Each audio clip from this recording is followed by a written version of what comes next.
बरगढ़ जिले में चाषबास व्यस्तता समय चाषी माने रासायनिक सार के नहींकरी गोटे विषम परिस्थितिर शिकार होउछन।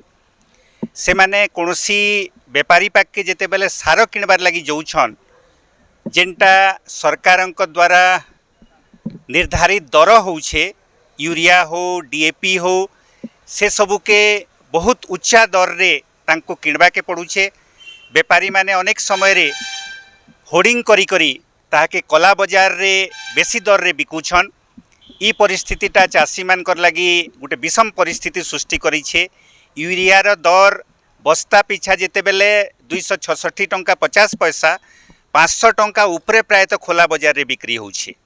डीएपी रो दाम 1350 टंका हैला बेलके 1700-1800 टंका रे बिक्री होउछे। चाषी माने ई प्रकार जेन परिस्थितिर शिकार होउछन। विभिन्न जगह रे चाषी माने जिते बेले संगठित होउछन सेमान को कृषि विभाग तरफ रु केते जगह रे किछि किछि सार देबार व्यवस्थाटे तो करूछन, किंतु एतार जदि गोटे स्थायी समाधानटे ना हेबा ताहले इटा चाषी माने घोर शोषण रो शिकार हेबे। आ धान चाष रे तांकर खर्च भी बहुत बढ़ी जाउछे। आमे माने जय किसान आंदोलन तरफ रु कलेक्टरंकर पाके आसीथिलु ई समस्यार विभिन्न दिग विषय आलोचना करबार लगी।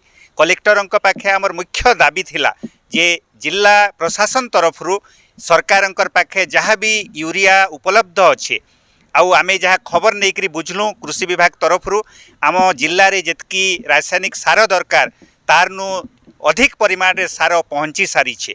आउ बेपारी माने जेहेतु एताके नहीं करी महजूद करी करी कलाबजारी करूछन से मानकर उपरे कटकणा जारी करा जो आ जेन माने बेसी रेट रे बिकबे तांकर उपरे दृढ़ कार्यानुष्ठान ग्रहण करा जो।